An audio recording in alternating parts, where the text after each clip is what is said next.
जिस समय राजा उदयन और महारानी वासवदत्ता वर्षों के वियोग के बाद मिल रहे थे, उसी समय रानी पद्मावती का सिर दर्द आश्चर्यजनक रूप से गायब हो गया। उन्हें अपने कक्ष में हो रहे कोलाहल से कुछ अनहोनी का आभास हुआ और वे स्वयं चलकर राजा के कक्ष तक पहुंची। कक्ष का द्वार खोलते ही उन्होंने जो दृश्य देखा, उस पर उन्हें अपनी आंखों पर विश्वास नहीं हुआ। उनके पति महाराज उदयन उनकी सबसे प्रिय सखी अवंतिका को अपनी भुजाओं में भरे हुए थे और दोनों की आंखों से खुशी के आंसू बह रहे थे। इससे पहले कि पद्मावती कुछ समझ पाती या क्रोधित होती, महामंत्री योगंधरायण उनके पास आए और उनके चरणों में झुककर बोले, हमें क्षमा करें महारानी, यह आपकी सखी अवंतिका नहीं बल्कि वत्स देश की ज्येष्ठ महारानी वासवदत्ता है। फिर उन्होंने पद्मावती को पूरे षड्यंत्र का कारण और उद्देश्य समझाया, कैसे राज्य को बचाने और भविष्यवाणी को सत्य करने के लिए यह कठोर नाटक रचा गया और कैसे महारानी वासवदत्ता ने अपने ही पति का दूसरा विवाह कराने का असीम त्याग किया। यह सब सुनकर पद्मावती स्तब्ध रह गईं। उनके मन में क्रोध, विश्वासघात या ईर्ष्या का कोई भाव नहीं जागा। इसके विपरीत उनका हृदय अपनी सखी, अपनी ज्येष्ठ सौतन के प्रति सम्मान और कृतज्ञता से भर गया। वे आगे बढ़ी और वासवदत्ता के चरण छूने के लिए झुकी।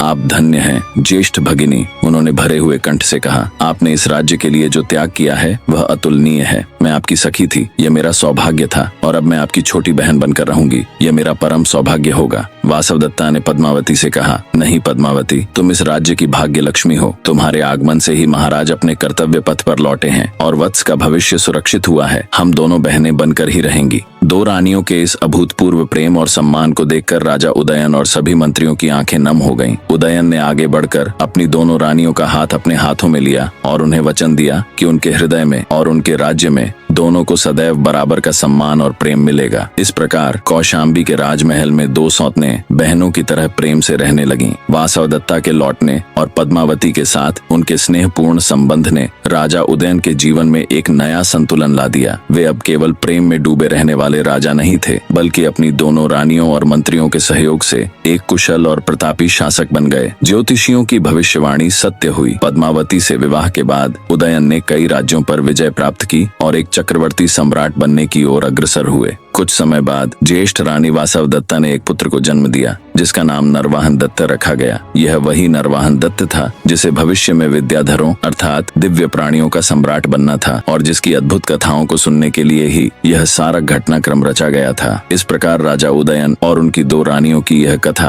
अपने सुखद अंत तक पहुंची। यहीं से कथा सरित सागर के मुख्य नायक नरवाहन दत्त के जीवन का अध्याय आरंभ होता है, जिसकी साहसिक और रोमांचक यात्राओं की कहानियां हम आगे सुनेंगे।